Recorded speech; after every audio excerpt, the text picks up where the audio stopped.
चेन्नई के एक सुनसान इलाके से अचानक बेहद तेज बदबू आने लगी। इसके बाद जब मौके पर पुलिस को बुलाया गया और पुलिस ने आसपास का इलाका छान मारा तो एक डस्टबिन दिखाई दिया गया और इस डस्टबिन को जैसे ही खोला गया उसके अंदर से एक सिर कटी लाश निकली, वो भी एक महिला की। जब पता लगाया गया तो पता लगा ये तो साउथ इंडस्ट्री की एक्ट्रेस है जिसके सिर को काट कर डस्टबिन में रख दिया गया है और पास ही नहर में उसका धड़ फेंक दिया गया।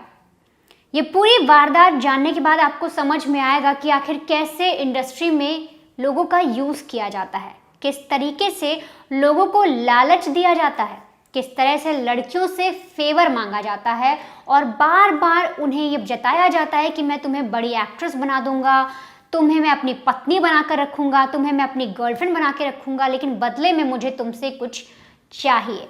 ये वारदात 2016 की है, लेकिन इसे जानने समझने के बाद आपको समझ में आएगा कि किस तरीके से आज भी इंडस्ट्री में इस तरीके की चीज़ें होती हैं। दरअसल जिस एक्ट्रेस का हम जिक्र कर रहे हैं उसका नाम है शशि रेखा, और शशि रेखा की ही लाश, जो उनका कटा हुआ सिर था, वो एक डस्टबिन के अंदर मिला था जो बेहद सड़ गया था, जिसे पहचानना मुश्किल हो गया था। और उनकी लाश यानी जो धड़ होता है, सिर के नीचे का जो हिस्सा था, वो एक नहर में मिला था। दरअसल बात है जनवरी 2016 की। चेन्नई का पुलक्कम, वहाँ का एक सुनसान इलाका था। वहाँ पर जैसे मैंने आपको शुरुआत में बताया कि बदबू आई, पुलिस को बुलाया गया, पुलिस ने डस्टबिन खोला तो पुलिस ने देखा कि अंदर से कुछ बाल दिखाई दे। उस बाल को जैसे उठाया गया उसमें एक महिला का सिर मिला पुलिस को कटा हुआ। अब इसके बाद पुलिस को ये जानना था कि आखिर वो महिला है कौन। तो सोचिए, तकरीबन 1 महीने तक पुलिस जो है छानबीन करती रही, लेकिन पता नहीं चला। और 1 महीने के बाद पुलिस को पता लगता है कि जो लाश मिली है, जो सिर कटा हुआ मिला है, वो किसी और का नहीं बल्कि साउथ की एक्ट्रेस शशि रेखा का है। अब शशि रेखा कौन थी, उनका थोड़ा सा बैकग्राउंड आपको बता दूं तो दरअसल जो शशि रेखा है एक मध्यम परिवार से थी और इनका बचपन से सपना था कि वो इंडस्ट्री में कुछ करे, एक बड़ी हीरोइन बने, अपना नाम कमाए। और ऐसे करते करते धीरे धीरे जब इन्हें मौका मिला तो ये फिल्म इंडस्ट्री में आई, लेकिन उससे पहले इनकी एक बिजनेसमैन से शादी हो गई थी और इनका एक बेटा भी था। अब शादी हो जाने के बाद इनको जो रोल थे फिल्मों में ऑफर होते, वो साइड रोल मिलते, बेहद छोटे रोल मिलते या टीवी सीरियल्स में रोल मिलते। लेकिन शशि रेखा जो थी वो बहुत महत्वाकांक्षी थी, उसकी बहुत सारी आशाएं थी, उम्मीदें थी और वो चाहती थी कि वो इंडस्ट्री में एक टॉप की एक्ट्रेस बने। और वो ये चाहती थी कि एक रोज़ हर अखबार की सुर्खियों में उसका नाम हो, उसका चेहरा हो। और ऐसा हुआ भी, लेकिन उसके मरने के बाद।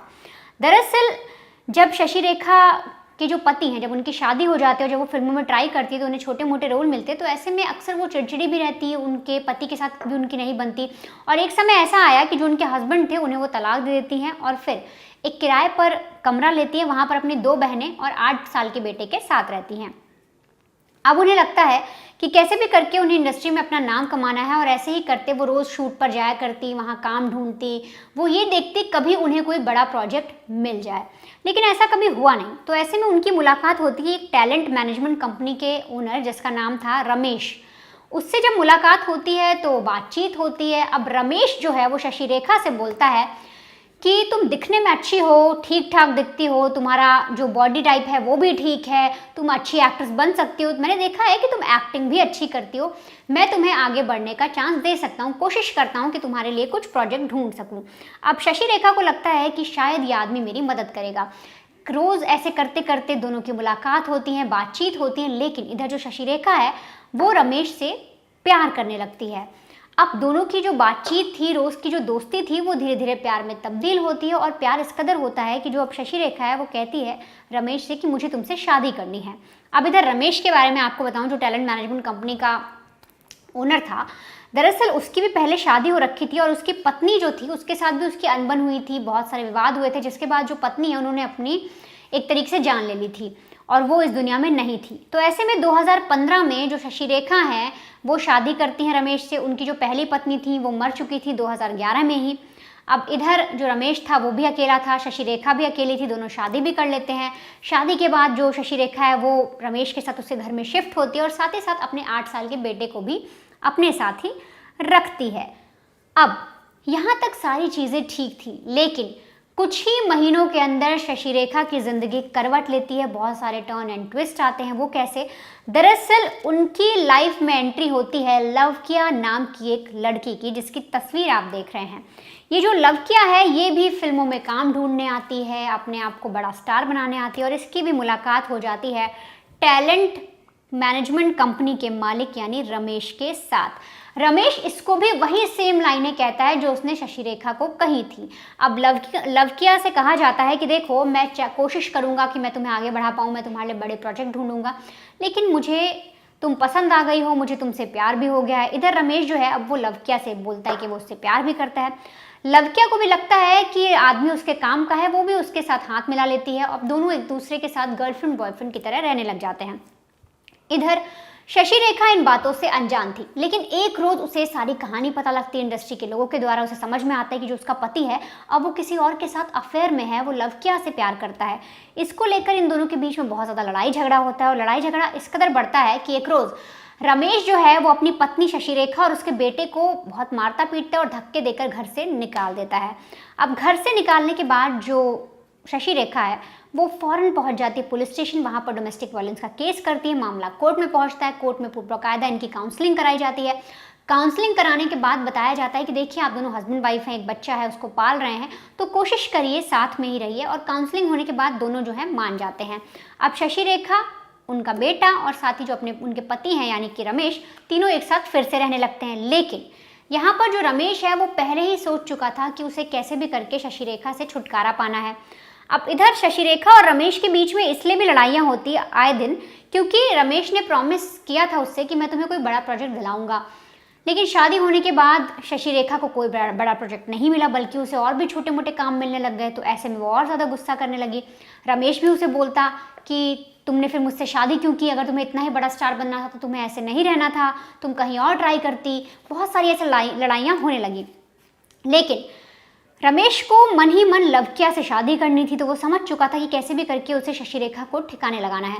तो इसके लिए सबसे पहले उसने शशि रेखा से प्यार से बातचीत करनी शुरू करी, उसके साथ अच्छे से रहना शुरू किया, ताकि कल को अगर कुछ भी हो तो किसी को शक ना हो। और इसके बाद होता दरअसल ये है कि ये जो आदमी है, जो ये पति है यानी रमेश है, ये एक रोज़ अचानक यानी कि करीब 6 जनवरी के आसपास 2016 को ये पहुंच जाता है पुलिस स्टेशन और बोलता है कि मेरी पत्नी कहीं नहीं मिल रही, मैंने उसे बहुत ढूंढा, कुछ भी उसका पता नहीं चल रहा, सर कैसे भी करके पता लगाइए। अब जो लोग थे साउथ में, थोड़े बहुत जान पहचान भी थी इनकी बाकी लोगों से, तो ऐसे में कुछ और लोग इंडस्ट्री के इकट्ठा होते हैं, पुलिस पर दबाव भी बनता है। पुलिस हर जगह छानबीन करती है, लेकिन चेन्नई पुलिस को इधर 1 महीने तक कुछ मिलता ही नहीं। रोज़ ढूंढती, पुलिस को कुछ नहीं मिलता। तो वहीं पर दूसरी तरफ जो सुनसान इलाका था, वहाँ पर बाहर की जो पुलिस थी, वहाँ पर जो चौकी बनी हुई थी, उनको ये सारी इन्फॉर्मेशन मिलती है, उनको लाश मिलती है, उनको एक सिरकटी लाश मिलती है। उधर जो वो पुलिस थी वो भी इन्वेस्टिगेशन कर रही थी, वो ये पता लगाने की कोशिश कर रही थी कि आखिर वो लाश है किसकी, क्योंकि सड़ चुकी थी, कोई शिनाख्त के लिए नहीं आ रहा था, किसी का कुछ पता नहीं था। इधर जिस पति ने जो कंप्लेन कराई थी, तो वो जो पुलिस थी वो अपना काम कर रही थी, वो ये ढूंढ रही थी कि आखिर शशि रेखा कहाँ गायब हो गई। लेकिन होता दरअसल ये है कि एक रोज़ जो बड़े अधिकारी हैं जब वो थाने में पहुंचते हैं, तो अचानक से वो बोलते हैं कि जितनी भी मिसिंग कंप्लेन है, जो भी हैं, वो आप लाकर बताइए, सारी चीज़ें हम देखेंगे और पता करते हैं आसपास के थाने में भी कुछ ऐसे केसेस रजिस्टर हुए हैं जो भी है, तो उन पर काम किया जाएगा मिसिंग कंप्लेंट्स पर। ऐसा जो अफसर वहाँ पर आए थे उन्होंने कहा था। अब ऐसे में हर थाने में वो सारी चीज़ें कही गई। अब होता यह है कि जो अफसर थे उन्होंने डॉट कनेक्ट किया। दरअसल जब वो उस थाने में पहुँचे जहाँ पर मिसिंग कंप्लेन कराई गई थी, तो उन्हें पता लगा कि एक महिला जो है वो गायब है। दूसरी तरफ जब वो उस थाने पर पहुंचे जहां पर एक अज्ञात एफआईआर थी जिसमें एक सिरकटी लाश मिली थी, जब उन्हें वो वाली बात पता लगती है तो वो बोलते हैं कि एक बार उस थाने पर पता करो, वहां पर भी कह रहे हैं कि 1 महीने के आसपास से एक जो औरत है वो गायब है। अब इसके बाद जो चौकी है, जो पुलिस स्टेशन है, वहाँ के जो सीनियर थे वो जाते हैं और वहाँ पता लगाते हैं, बोलते हैं कि हमें एक डस्टबिन के अंदर एक ऐसी कटी हुई लाश मिली है और साथ ही साथ कुछ चीज़ें भी मिली हैं, और यहाँ हमें पता लगा है कि आपकी इस पुलिस स्टेशन में एक एफआईआर रजिस्टर हुई है जिसमें एक महिला गायब है करीब 1 महीने से, और इस लाश को मिले भी 1 महीने हो गए हैं, तो आप एक बार पता करिए, हो सकता है ये महिला वही हो। इसके बाद शिनाख्त कराई जाती है, जांच पड़ताल की जाती है, सारी जो लैब टेस्ट हैं सब कराए जाते हैं, और साथ ही साथ जब पति से भी पूछा जाता है तो वो कंफर्म करते हैं और कहते हैं कि हाँ, ये मेरी पत्नी शशि रेखा ही है। अब शशि, ये पता लग गया था कि जो इंसान गायब है वो गायब नहीं बल्कि उसकी हत्या हो गई है, उसकी लाश मिली है, वो भी आधा कटा हुआ सर मिला है। जो पति है वो रो रो कर बहुत परेशान हो जाता है, बहुत ज़्यादा रोता है, ड्रामा करता है इतना ज़्यादा। इसके बाद जो पुलिस है उन्हें शक होता है और वो सोचते हैं कि क्यों ना पति की हिस्ट्री निकाली जाए। और जब इस रमेश की हिस्ट्री निकाली जाती है तो पता लगता है कि 2011 में जो इसकी पत्नी मरी थी उसमें भी कहीं ना कहीं इसका हाथ था, इसने उसको उकसाया था जिसकी वजह से उस महिला ने अपनी जान दी। कोर्ट में मामला भी चला था। दूसरा पता लगता है कि शशि रेखा ने ही अपने पति पर डोमेस्टिक वायलेंस का केस किया था। अब पुलिस को लगता है हो ना हो ये सारी चीज़ों का जो इन्वॉल्वमेंट है ना कहीं से इस आदमी से है ही। फौरन रमेश को उठाया जाता है, उससे पूछताछ की जाती है और इसके बाद पुलिस उसे कुछ मैसेजेस दिखाती है, चीज़ें दिखाती है, बोलती है कि हमें पता लगा आपकी गर्लफ्रेंड भी है जिसका नाम लव किया है। अब यहाँ पर जो रमेश है उसे समझ में आ जाता है कि पुलिस को सारी चीज़ें पता हैं। वो अब तक डिनाई कर रहा था, हर एक चीज़ मना कर रहा था। वो पुलिस से कह रहा था कि सर मुझे कुछ नहीं पता, मेरी पत्नी तो रोज़ की तरह काम पर निकली थी, वो रात को घर नहीं लौटी, हमने हर जगह ढूंढा, हर पड़ोसियों के पास ढूंढा, हर जगह फ़ोन किया, कुछ पता नहीं चला। उसकी बहनों से भी पूछा, इसके बाद अगली रोज़ फिर हमने ढूंढा, लेकिन जब नहीं पता लगा तो शाम को मैं आपके पास आया। अब पुलिस ने जब सारे मैसेजेस दिखा दिए, चीज़ें दिखा दी और अपनी तरह से पूछताछ की, तब रमेश सारी सच्चाई उगलता है और इसके बाद इसकी गर्लफ्रेंड लवक्या को भी अरेस्ट किया जाता है। और रमेश और लवक्या बताते हैं कि दरअसल जब कोर्ट में काउंसलिंग हुई थी, सेटलमेंट की बात हुई थी, तभी तय कर लिया था कि शशि रेखा को रास्ते से हटाना है। और इसके मुताबिक हमने कुछ दिन जो है इंतज़ार किया, क्योंकि कोर्ट में मामला था, हर किसी की इस पर नज़र थी, तो हमने इंतज़ार किया। और जब टाइम काफ़ी बीत गया, चीज़ें सारी ठीक हो गई, किसी को हम पर शक नहीं हो, ये सोचकर हमने 4 जनवरी के दिन कुछ ऐसा किया जिसे जानकर मतलब हर कोई हैरान हो जाएगा। पुलिस पूछती है कि आपने किया क्या, तो वो बताते हैं कि दरअसल उस रोज़ होता ये है कि मैंने शशि रेखा से जानबूझकर लड़ाई की, यानी रमेश ने जानबूझकर शशि रेखा से लड़ाई की ताकि जो बातें हों उसे गुस्सा आ पाए। और जब गुस्सा आया तो उसने शशि रेखा के साथ मारपीट की और फिर किसी भारी चीज़ से उसके सिर पर वार किया। इस पर जो है शशि रेखा वो बेहोश हो गई। अब जब एक्ट्रेस बेहोश हो गई तो इसके बाद इसने अपनी गर्लफ्रेंड को बुलाया, लवक्या घर पर आती है। ये मिलकर उसका गला दबाते हैं। गला दबाने के बाद जब शशि रेखा मर जाती है तो एक चाकू लाती है जो लवक्या, उससे उसका गला काटा जाता है और फिर जो धड़ था उसे अलग चादर में और सिर को अलग चादर में पैक किया जाता है और फिर इसे बाथरूम में रख दिया जाता है। जितने भी खून के छींटे थे, जो भी चीज़ें हुई थी वहाँ पर, जो भी गंदगी हुई थी, कहीं से भी कोई भी सबूत हो वो सारे साफ़ किए जाते हैं।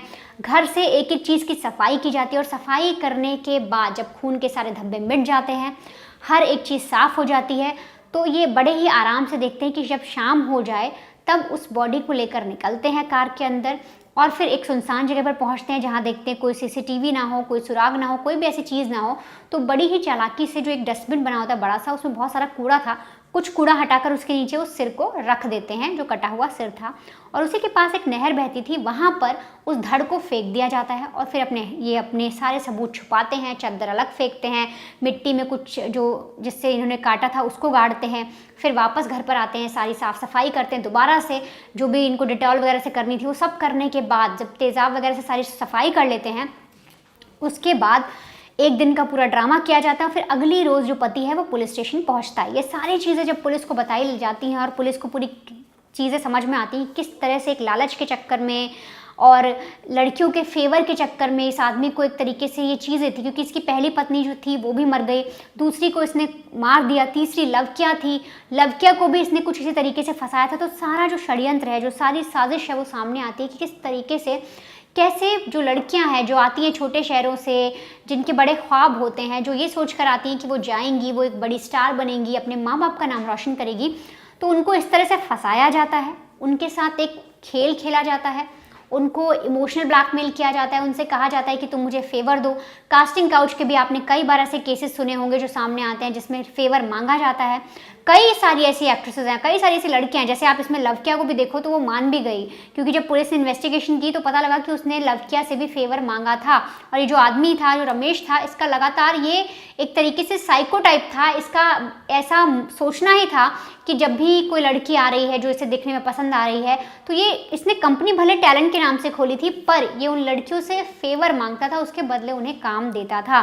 तो ये भी एक सच्चाई है इंडस्ट्री की। और धीरे धीरे जिस तरीके से ये जो पूरा केस सामने आया, ये जो मर्डर हुआ, तब जाकर इस आदमी के बारे में पता लगा। अगर सोचिए ये चीज़ें नहीं होती तो अब तक कितनी सारी लड़कियां जो थी वो इसके चंगुल में फंस चुकी होती। जैसे शशि रेखा भी फंसी, वो फंसी, उसने अपनी जान भी गंवाई, उसने इससे शादी की, शादी के बाद इसने एक और लड़की पर ट्राई भी किया, उसको भी फंसाया और फिर अपनी ही पत्नी को मार भी दिया।